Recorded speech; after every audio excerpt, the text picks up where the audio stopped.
Welcome to my YouTube channel electrical engineering magnets. Hello friends, हम आज दो प्रकार की प्रत्यावर्ती धारा यानी अल्टरनेटिंग करंट मोटर के बीच अंतर सीखने वाले हैं।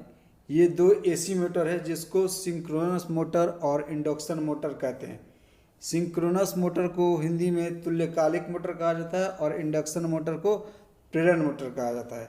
यदि आप परीक्षा वाइवा या इंटरव्यू की तैयारी कर रहे हैं तो आपसे प्रश्न पूछे जाएंगे। Synchronous versus induction motor, electrical engineering में ये बहुत ही महत्वपूर्ण विषय है। कई बार आपको इन दो प्रकार की मोटरों की तुलना करने के लिए भी इंटरव्यू में कहा जाएगा। ये इलेक्ट्रिकल के लिए काफ़ी इम्पोर्टेंट टॉपिक है, induction motor versus synchronous motor. इस वीडियो में हम इसको पहले इंग्लिश में डिस्क्रिप्शन देखेंगे, फिर उसका हम हिंदी में भी डिस्क्रिप्शन देखेंगे। तो चलिए चलते हैं पहले पॉइंट पे, ठीक है। इसमें पॉइंट वाइज करके मैं बताया हूँ, पहले पॉइंट बताया हूँ, उसके बाद फिर उस पर डिस्कस किया हूँ। तो चलिए चलते हैं, हम डिस्कस करते हैं induction motor versus synchronous motor के बारे में, ठीक है। तो इसका पहला पॉइंट में हम अंतर देखते हैं क्या है। What is synchronous and induction Motors.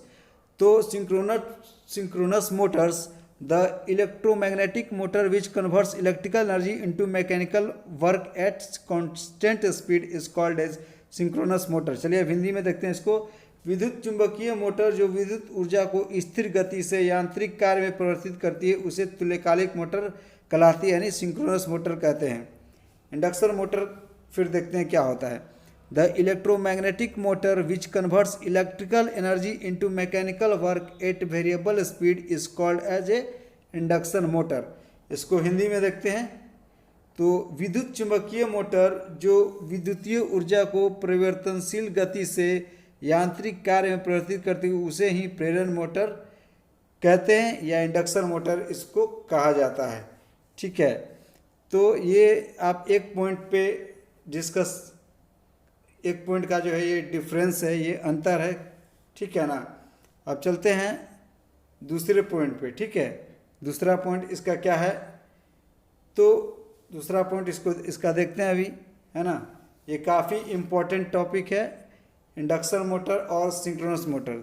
Induction motor को हम लोग असिंक्रोनस मोटर भी कहते हैं क्योंकि रोटर और स्टेटर का अपना खुद का आरपीएम होता है, ठीक है। इंडक्शन मोटर में रोटर और स्टेटर का अपना खुद का आरपीएम होता है, ठीक है। अगर इसमें ऐसा आरपीएम अगर ऐसा अलग अलग नहीं हुआ तो फिर मोटर जो है वो चलेगी नहीं, जिससे स्लिप जीरो होगा। स्लिप जीरो हो जाएगा तो टॉर्क डेवलप नहीं होगा, टॉर्क डेवलप नहीं होगा तो फिर मोटर नहीं चलेगी, इसलिए इसको असिंक्रोनस स्पीड भी कहते हैं। अब चलिए दूसरा क्या है, मोटर स्पीड, है ना। मोटर स्पीड में अंतर देखते हैं सिंक्रोनस मोटर का। Synchronous motor runs at the synchronous speed और induction motor runs at the non synchronous speed, यानी जो तुल्यकालिक मोटर है तुल्यकालिक गति से चलती है और इंडक्शन मोटर जो है गैर सिंक्रोनस गति से चलती है, ठीक है ना। तो सिंक्रोनस मोटर का इसमें एक फार्मूला होता है कि NS equal to 120 into F/P, और जो इंडक्शन मोटर का फार्मूला होता है असिंक्रोनस मोटर का, इसका फार्मूला होता है 120 इंटू F/P माइनस S। इसमें स्लिप जो है घटा देते हैं, ठीक है ना। इंडक्शन मोटर में क्या होता है कि स्लिप को घटा दिया था, तो NS इक्वल टू 120 F/P होता है सिंक्रोनस मोटर का। लेकिन असिंक्रोनस मोटर यानी इंडक्शन मोटर का जो क्या होता है कि 120 इंटू F/P तो होता है, सिंक्रोनस मोटर वाला ही होता है, बट उसमें से स्लिप को घटा दिया था, ठीक है। तो इंडक्शन मोटर का और सिंक्रोनस मोटर का अगर स्पीड को हमको फाइंड आउट करना होता है तो फार्मूला यूज किया जाता है 120 इंटू F/P, ये सिंक्रोनस मोटर के लिए, और इंडक्शन मोटर के लिए यूज किया जाता है 120 into F/P minus S, slip, S मतलब स्लिप। अब चलते हैं हम वर्किंग प्रिंसिपल, ये इन दोनों के वर्किंग प्रिंसिपल में क्या अंतर है हम ये देखेंगे, ठीक है। तो synchronous motor, the synchronous motor works on the principle of the magnetic locking, ठीक है। उसके बाद इंडक्शन मोटर का देखेंगे, induction motor works on the principle of electromagnetic induction. तो सिंक्रोनस मोटर जो है मैग्नेटिक लॉकिंग के सिद्धांत पर काम करती है, ठीक है। और इंडक्शन मोटर इलेक्ट्रोमैग्नेटिक इंडक्शन के सिद्धांत पर कार्य करती है। ठीक है, तो अब चलते हैं अगले पॉइंट की ओर, है ना, जो कि चौथा पॉइंट होगा। ठीक है, ये देखिए मेरा चौथा पॉइंट है स्टार्टिंग पोजीशन। तो सिंक्रोनस मोटर में देखते हैं कि it is a non self starting motor, और इंडक्शन मोटर में क्या होता है, it is a self starting the motor specially 3 phase induction motor. चलिए इसको हिंदी में भी देख लेते हैं। ठीक है, हिंदी में क्या होता है कि यह एक नॉन सेल्फ स्टार्टिंग मोटर है।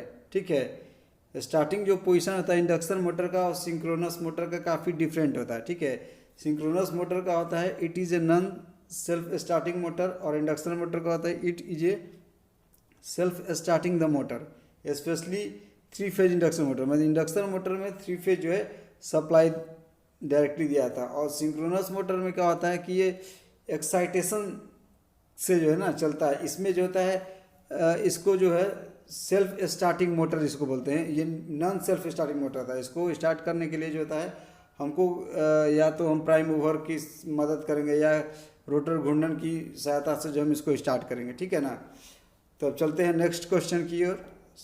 अब चलते हैं नेक्स्ट पॉइंट में हम अंतर डिस्कस करेंगे। चलते हैं 5वां पॉइंट में हम डिफरेंस देखेंगे कि इन दोनों के बीच क्या अंतर है। Connected supply AC and DC. तो सिंक्रोनस मोटर देखते हैं, it consist of 2 main parts, the stator and rotor. Stator connects with the 3 phase AC supply and rotor connects with the DC supply respectively. Induction motor में देखते हैं कि similarly it also consists of 2 main parts, the stator and rotor, the only stator connected with the 3 phase AC supply. तो synchronous motor में क्या होता है कि आपका इसमें 2 पार्ट होता है, स्टेटर और रोटर होता है। ठीक है, स्टेटर और रोटर होता है, और स्टेटर 3 चरण एसी आपूर्ति से जुड़ता है और रोटर क्रमशः डीसी आपूर्ति से जुड़ता है। ठीक है आपका, और ये देखिए इंडक्शन मोटर में क्या होता है, इसको असिंक्रोनस मोटर भी कहते हैं। इसमें जो होता है 2 मेन पार्ट होता है, स्टेटर और रोटर, लेकिन इसमें केवल स्टेटर में ही केवल 3 फेज सप्लाई एसी सप्लाई दिया था। लेकिन सिंक्रोनस मोटर में क्या होता है कि आपका रोटर जो होता है वो जो उसमें जो है डीसी सप्लाई देना पड़ता है। ठीक है, जैसे आप इसका एग्जांपल ले सकते हैं, जैसे कि आप जनरेटर हो। ठीक है, जनरेटर में अल्टरनेटर होता है, अल्टरनेटर में जो मूविंग पार्ट होता है वो क्या होता है, मूविंग पार्ट जो होता है मैग्नेटिक फील्ड होता है। ठीक है, और स्टैटिक पार्ट क्या होता है, मूविंग पार्ट जो होता है, रोटेटिंग पार्ट जो होता है वो स्टेटर होता है, और स्टैटिक पार्ट जो क्या होता है वो रोटर होता है। ठीक है, आपका ये अल्टरनेटर के केस में यानी जनरेटर में। ठीक है ना, तो बिल्कुल अल्टरनेटर को ही हम लोग सिंक्रोनस मोटर कहते हैं, और इंडक्शन मोटर किसको कहते हैं, असिंक्रोनस मोटर को। ठीक है, इंडक्शन मोटर को असिंक्रोनस मोटर इसलिए कहा जाता है क्योंकि मोटर का अपना खुद का स्टेटर का जो है अपना खुद का आरपीएम होता है, और रोटर का जो है अपना खुद का आरपीएम होता है। ऐसा इसलिए, अगर ऐसा नहीं होगा तो स्लिप जीरो हो जाएगा। अगर स्लिप जीरो हो जाएगा तो टॉर्क डेवलप नहीं होगा, जिससे मोटर जो है नहीं चल पाएगी। ठीक है, अब चलते हैं 6ठे पॉइंट पे और देखते हैं 6ठे पॉइंट के बीच में क्या डिफरेंस है। Excitation system DC source for rotor. ठीक है, सिंक्रोनस मोटर में कि the synchronous motor requires the DC excitation system और prime mover to start the motor for the rotor rotating. ठीक है, रोटर के रोटेटिंग के लिए हमको डीसी सप्लाई जो है देना पड़ता है। ठीक है, डीसी सप्लाई देना पड़ता है। Induction motor, the induction motor does not require an excitation system to start the motor. यानी मोटर को स्टार्ट करने के लिए हमको इंडक्शन मोटर में डीसी सप्लाई की आवश्यकता नहीं होती है, ओनली एसी सप्लाई की आवश्यकता होती है। ठीक है, तो चलिए इसको थोड़ा हिंदी में भी समझ लेते हैं। ठीक है ना, एक्साइटेशन सिस्टम मतलब होता है उत्तेजना प्रणाली, रोटर के लिए डीसी स्रोत। ठीक है, तो सिंक्रोनस मोटर को मोटर शुरू करने के लिए डीसी उत्तेजना प्रणाली यानी प्राइम मूवर की आवश्यकता होती है, यानी रोटर घूर्णन के लिए। ठीक है, रोटर को घूर्णन के लिए जो होता है आपका प्राइम मूवर की आवश्यकता होती है। ठीक है, सिंक्रोनस मोटर के केस में। और इंडक्शन मोटर में क्या होता है, जिसको प्रेरण मोटर हिंदी में कहते हैं, प्रेरण मोटर को मोटर शुरू करने के लिए उत्तेजना प्रणाली की आवश्यकता नहीं होती है। ठीक है, तो इसमें एक्साइटेशन की आवश्यकता नहीं होती है, इसमें केवल 3 फेज AC सप्लाई ही दिया जाता है, ठीक है ना। एक्साइटेशन सिस्टम जो कि DC source for rotor, rotor के लिए DC सोर्स सप्लाई जो देना पड़ता है, किसमें देना पड़ता है, जिसको AVR बोलते हैं, ठीक है ना। AVR जनरेटर में आप देखते हैं जो अल्टरनेटर लगाता है, उसी के AVR की मदद से हम लोग 24 वोल्ट सप्लाई दी जाती है, और जो कि रोटर में दी जाती है, ठीक है ना। रोटर में दी जाती है 24 वोल्ट DC सप्लाई दी जाती है, ठीक है, जिससे कि हमारा रोटर को एक्साइट किया जाता है, ठीक है। तो अब चलते हैं आपके 7वें पॉइंट की ओर, ठीक है, कि 7वां पॉइंट क्या है, देखते हैं 7वां पॉइंट क्या है। तो कंस्ट्रक्शन, ठीक है, इसका कंस्ट्रक्शन देखेंगे, है ना। इंडक्शन मोटर और सिंक्रोनस मोटर का जो है कंस्ट्रक्शन देखा जाएगा, ठीक है। कंस्ट्रक्शन क्या है, इन दोनों में कंस्ट्रक्शन में क्या डिफरेंट है। तो synchronous motor, the construction of the synchronous motor is very difficult. Synchronous motor का कंस्ट्रक्शन इसलिए वेरी डिफिकल्ट है क्योंकि उसका स्टेटर में भी आपका वाइंडिंग होता है और आपका रोटर में भी अलग से वाइंडिंग होता है। जो रोटर में जो वाइंडिंग होता है वो DC सप्लाई उसमें दी जाती है, और स्टेटर में जो होता है उसमें AC सप्लाई दी जाती है, ठीक है। और इंडक्शन मोटर क्या होता है कि the construction of the induction motor is relatively easy, यानी सिंक्रोनस मोटर की तुलना में इंडक्शन मोटर का जो कंस्ट्रक्शन होता है वो बहुत ही ईजी होता है, कारण कि इसमें बस DC सप्लाई की आवश्यकता नहीं होती, ओनली AC सप्लाई दी जाती है। इसलिए इसमें अलग से जो है DC के लिए कोई भी या रोटर में कोई भी करने की आवश्यकता, वाइंडिंग करने की आवश्यकता नहीं होती है। चलिए इसको थोड़ा हिंदी में भी और अच्छी तरह से समझ लें, कंस्ट्रक्शन, ठीक है। तो आप देखिए सिंक्रोनस मोटर को तुल्यकालिक मोटर कहा जाता है। तुल्यकालिक मोटर का निर्माण बहुत ही कठिन होता है। आपको बताएं दिए इसका क्या कारण है, क्योंकि जो है स्टेटर में भी वाइंडिंग होता है और इसका जो है आपका रोटर में भी वाइंडिंग होता है, ठीक है। इसमें DC सप्लाई जो है दी जाती है। अब चलते हैं 8वें पॉइंट की ओर, ठीक है। 8वां पॉइंट जो होता है वो है रिलेटिव मोशन, यानी जो गति है, ठीक है। गति के एरिया में जो हम देखेंगे कि इंडक्शन मोटर और सिंक्रोनस मोटर में क्या डिफरेंस है। तो synchronous motor, for synchronous motor relative motion is not required in between the stator and rotor, यानी स्टेटर और रोटर के बीच कोई भी रिलेटिव मोशन की आवश्यकता नहीं होती है सिंक्रोनस मोटर में। जबकि इंडक्शन मोटर में, for induction motor relative motion is required in between the stator and rotor, stator and rotor के बीच में जो होता है आपका रिलेटिव मोशन की आवश्यकता होती है, ठीक है, आपका मोटर को रन करने के लिए, ठीक है ना। तो चलिए अब इसको हम थोड़ा सा हिंदी में देख लेते हैं, ठीक है, हिंदी में। तो रिलेटिव मोशन यानी सापेक्षिक गति, सिंक्रोनस मोटर के लिए स्टेटर और रोटर के बीच सापेक्ष गति की आवश्यकता नहीं होती है, ठीक है ना। और आपका इंडक्शन मोटर यानी प्रेरण मोटर के लिए स्टेटर और रोटर के बीच सापेक्ष गति की आवश्यकता होती है। तो अब चलते हैं 9वें पॉइंट की ओर, ठीक है। 9वां पॉइंट है slip, magnetic field versus rotor speed, slip में जो होता है। तो सिंक्रोनस मोटर में देखते हैं zero slip S=0 occurs in the synchronous motor. Induction motor the different slip occurs in the induction motor. चलिए इसका हिंदी देख लेते हैं ना। चुंबकीय क्षेत्र बनाम रोटर गति, ठीक है, यानी स्लिप, स्लिप को हिंदी में पर्ची बोला जाता है, ठीक है ना। तो सिंक्रोनस मोटर में जीरो स्लिप होता है, ठीक है, सिंक्रोनस मोटर में जीरो स्लिप होता है, और इंडक्शन मोटर में अलग स्लिप होता है। यानी इंडक्शन मोटर में स्लिप जीरो नहीं होता। आपको बताया था जीरो क्यों नहीं होता, क्योंकि मोटर का जो स्टेटर है उसका अपना खुद का जो है RPM होता है और रोटर का खुद का RPM होता है। अगर ऐसा नहीं होगा तो मोटर जो है रोटर के विपरीत में आपका गति करती है और स्टेटर के गति को जो है हमेशा पकड़ने की कोशिश करती है, जिससे कि स्लिप डेवलप होता है।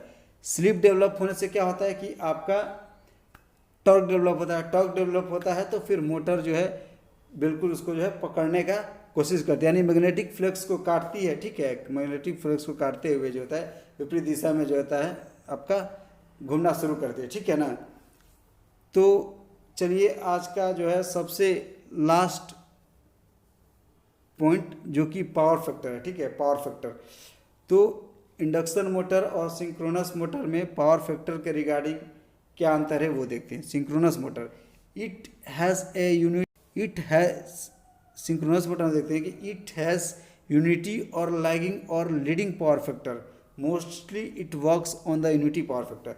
सिंक्रोनस मोटर में जो होता है the mostly unity power factor पर होता है। ऐसा इसलिए होता है क्योंकि ये मुझे नहीं पता होता है सिंक्रोनस मोटर में कि हम किस इक्विपमेंट के लिए यूज किए कर रहे हैं, ठीक है ना। इसलिए इसको जो होता है यूनिटी पावर फैक्टर में डिज़ाइन किया जाता है। हमें ये पता नहीं होता है कि रजिस्टिव लोड के लिए, इंडक्टिव लोड के लिए या कैपेसिटी लोड के लिए जो है हम सिंक्रोनस मोटर जो है यूज कर रहे हैं, ठीक है। बट इंडक्शन मोटर क्या होता है, it has only A lagging power factor. Induction motor में क्या होता है कि इसमें जो होता है एक लैगिंग पावर फैक्टर होता है, ठीक है। इसमें जो पावर फैक्टर हमेशा लैगिंग में होता है, ठीक है। तो चलिए इसका हिंदी ज़रा देखते हैं, ठीक है ना, हिंदी क्या होता है। तो इसमें एकता या पिछड़ापन या अग्रणी शक्ति कारक है, ज़्यादातर यह यूनिटी पावर फैक्टर पर काम करता है, ठीक है।